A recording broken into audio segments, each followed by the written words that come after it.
has ground in wondrous dharma, is rarely met with even 100,000 million kalpas. Now I can see and hear it, accept and maintain it. May I uphold the meaning of the Bhagavad truth.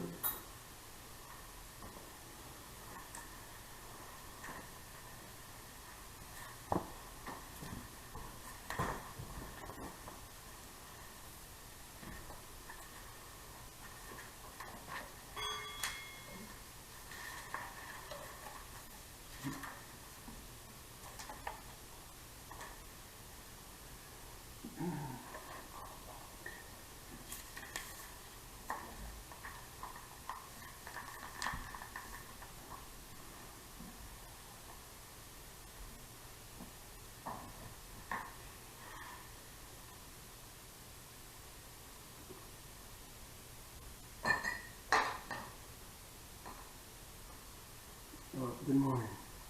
Good morning.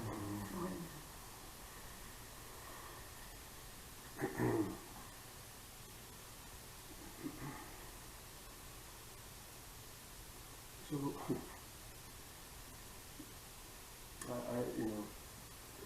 look at the world we live in.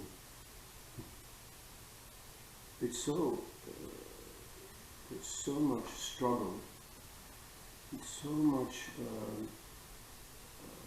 uncertainty, and the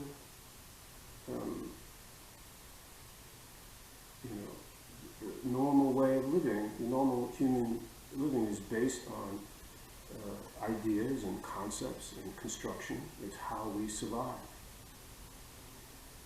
What we don't understand, or what we don't get taught very often, is that our individual ways of seeing things, as different as they may be, really form a single narrative, and that's what it is to be human.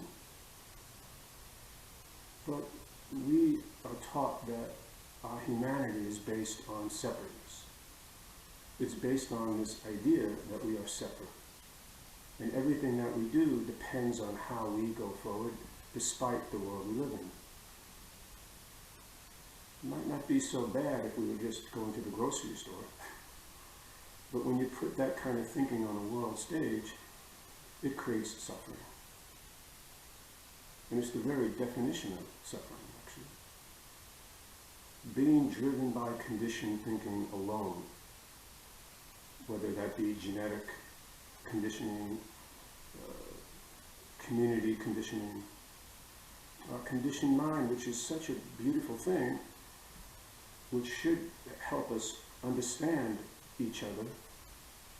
If we just do it alone, it causes us to create a gap between ourselves, our practice, each other, society, and then we spend so much time trying to close that gap. We try political systems, we try philosophy, we try, even medicine. We try to close that gap. But it's not going to be closed through the same, like Einstein said, the same mind that creates the problem is not the same mind that solves the problem. We have to literally change our thinking, our way of interacting with each other, so that we understand the real nature of harmony. Harmony is not a single sound. It's different instruments, different people, but what comes out is a single song. Without those differences, there could be not one song, just one person playing. So this idea was tackled by Zen teachers. In our morning service, we read a poem that called the Sandokai, Harmony of Difference and Sameness. It's a very important teaching, which is why we keep it in there. And it was written by, at the time when Zen schools were rising up and there was competition among Zen schools. Sudden enlightenment, gradual enlightenment. so on. And also the individual idea that there is a separateness, and my way of doing things is going to solve that. So, Sandokai, so we say it in Japanese. It means literally, san in this case means literally three, but it actually just means things. And do means sameness. There is a sameness in what we do. If we realize that connection, then the difficulties that we have with differences won't be so important. They actually don't even occur. I can't practice without you. How would I do that? So it begins by saying, and by the way, our sutra book, this sutra book, if we read all through these sutras, the one continuous theme is that we need two things to close that gap. We need compassion and insight. Insight without compassion is rather selfish. Compassion without insight could be easily misplaced. So we have a companion practice. And the poem was also written as a kind of rub against these sectarian differences that everybody thought were so important. So it starts out. The mind of the great sage of India is intimately transmitted from west to east. So that's not a historical, it's not pointing out history. It's saying that, and the great sage of India, we say, okay, that's Buddha, but it's talking about Buddha mind. And it's transmitted from you to me, us to our ordinary life, because they're not separate. But we have to make the effort, so we say transmitted. While human faculties are sharp or dull, the way has no northern or southern ancestors. So we don't pit sharp against dull. We don't pit one thing against another. Sharpness and dullness are the same. It's not this way does not require us to take a litmus test.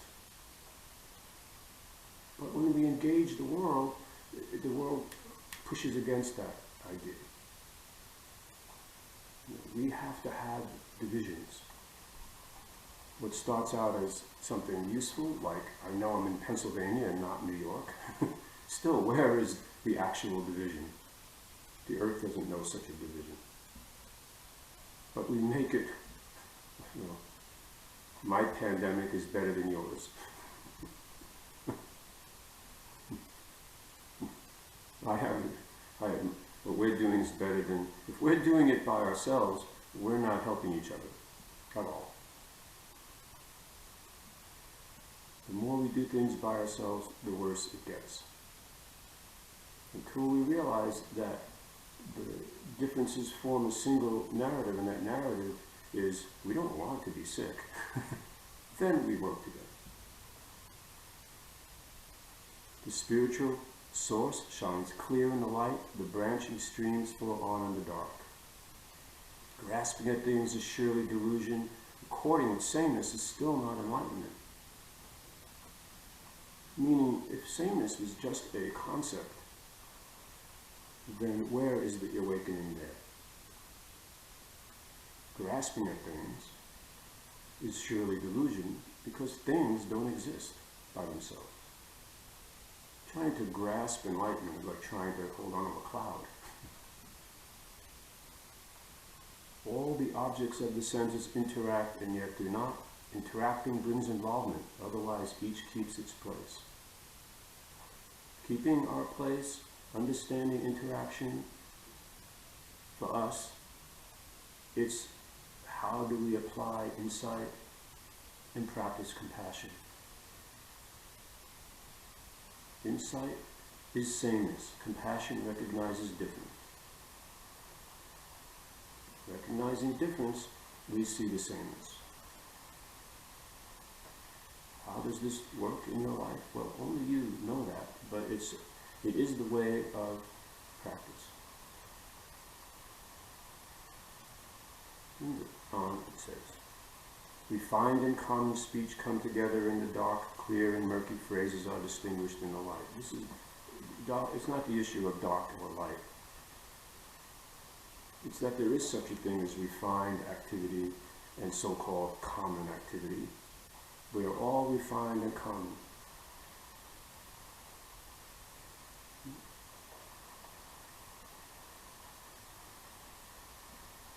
The four elements return to their natures just as a child turns to its mother. When we sit down, the four elements are returning to their nature. We are connecting as Buddha did with our mother, our earth, our whole life. He touched the earth when he was challenged by his own demons. What are you doing anyway? Who's going to know that you did this? Earth will bear my witness. This time will bear witness. Fire heats, wind moves, water wets, earth is solid. Yes, things hurt. Yes, not everything is comfortable. You might feel like the ground beneath us is not solid anymore. But it's just our conditioned mind that's informing us of that, not our zazen mind.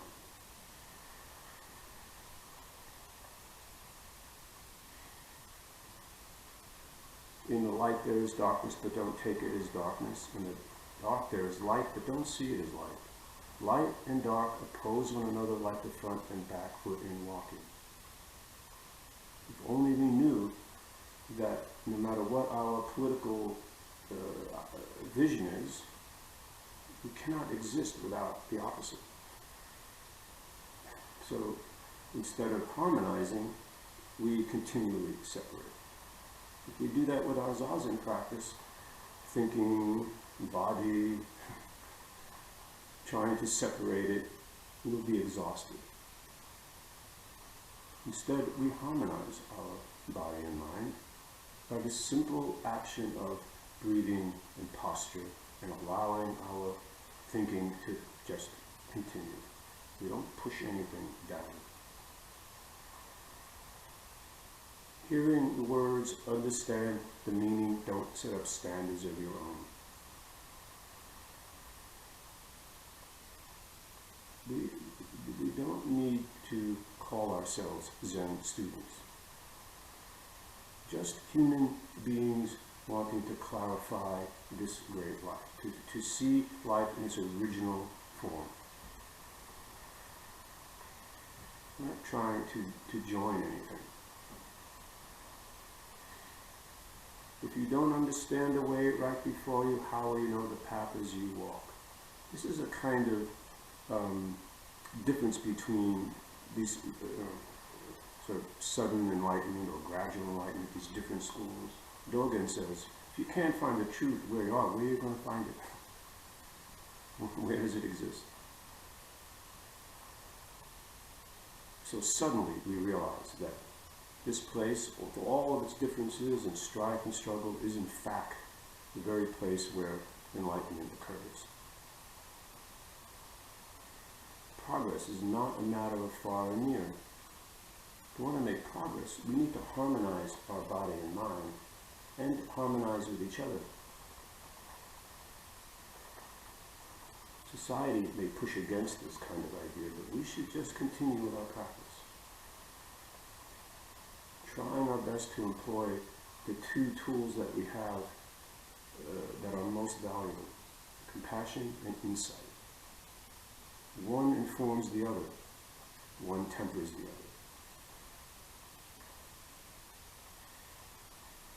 other. I respectfully urge you to study the mystery. Do not pass your days and nights in vain.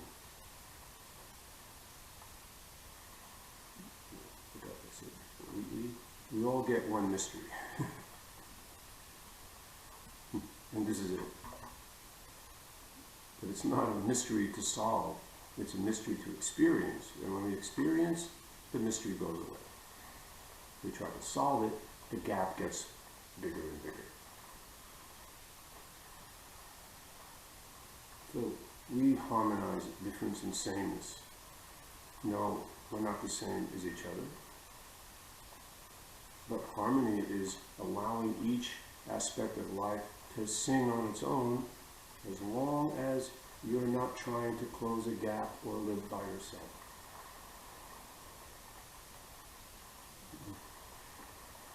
So, San, Kri, and Do, sameness, are both important. They're necessary for equilibrium. People who think they can have one political system are just living in a dream world, and they will cause great suffering.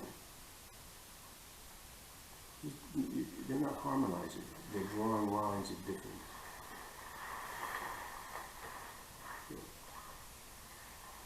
So-called difference, duality, sameness. It's all named for the same mind. There's not two minds.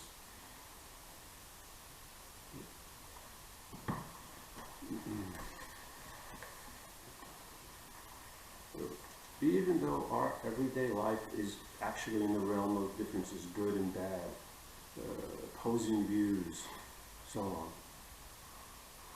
our Buddha nature is not found by encouraging that.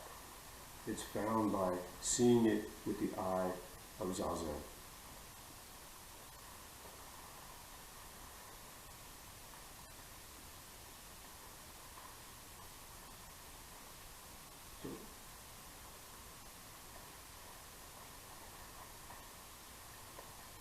I think, so this intimacy, this idea of intimacy is, one of the problems with for us is that our conditioned thinking makes us estranged from our own life.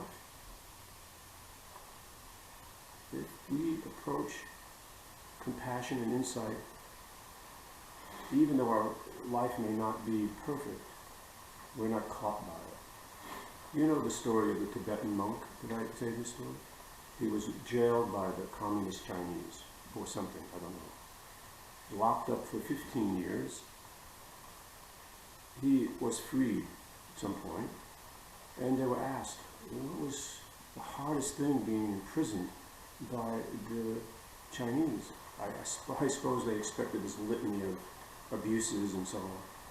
He said, well, the hardest thing was, I almost lost my compassion for the Chinese.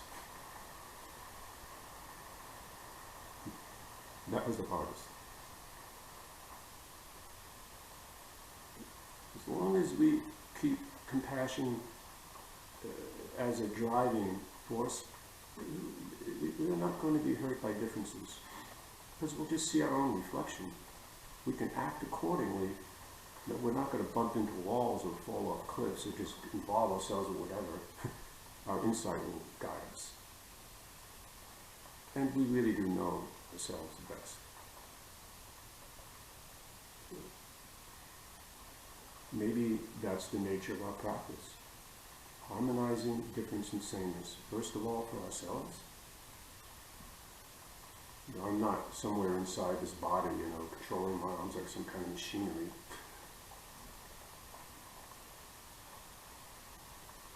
There's no difference between me and my hands, but there is.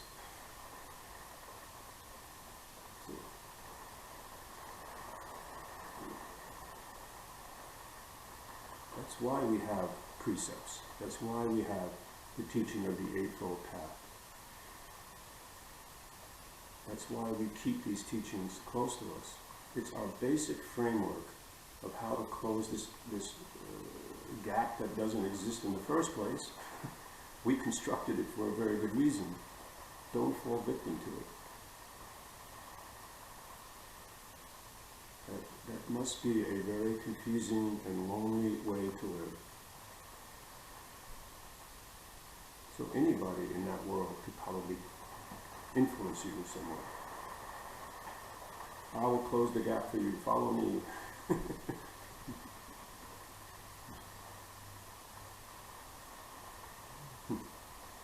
And they'll explain that the gap is caused by politics or caused by some mistaken belief in this, that, or the other thing, or a wrong view, but nobody knows that.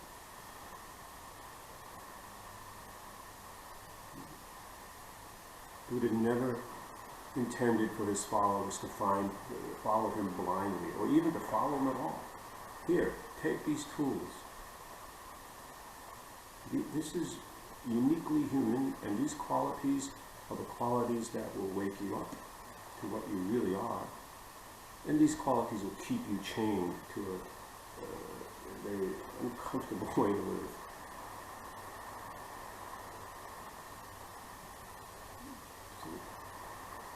Regardless, or maybe because we live in such a confusing world,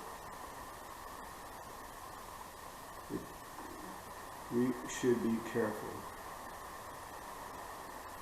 Maybe these next few days are going to be difficult. So we stay with our posture and our breathing and our upright attitude. Clear-headed. It's never apart from this very place. What is the use of traveling around to practice divinity?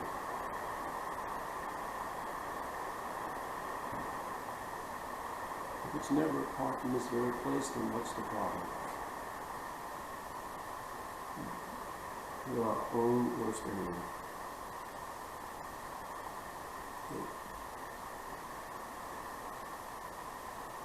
Stay with your breathing. Try to exercise compassion where we can.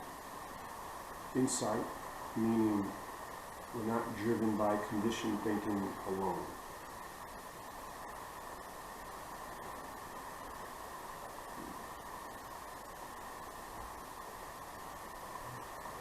And don't neglect your zazen practice.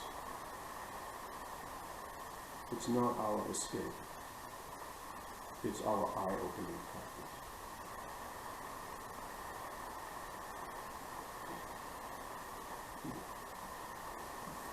Maybe we have to be, who knows, in these next few months, maybe we have to remain apart from each other once again in some strict way.